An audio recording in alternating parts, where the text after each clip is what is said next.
This is an MK6 Jetta, 2011 to 2017.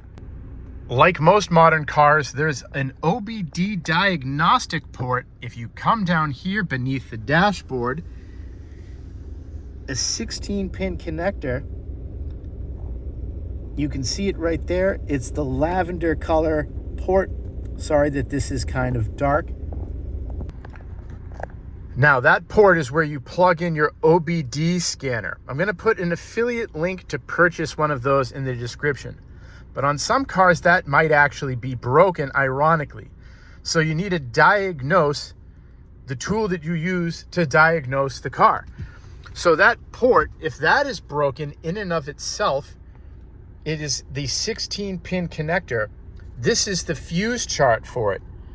The fuse to fix the OBD port is F23, and it is a 10A. Here's the fuse chart. So there's F23. We go to the columns on the left, and then this one here, I'll show it to you. So here's the fuse panel.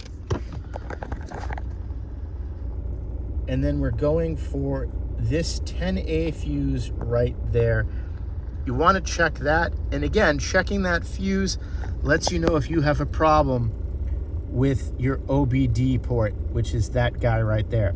I'm going to put an affiliate link in the description to purchase new fuses.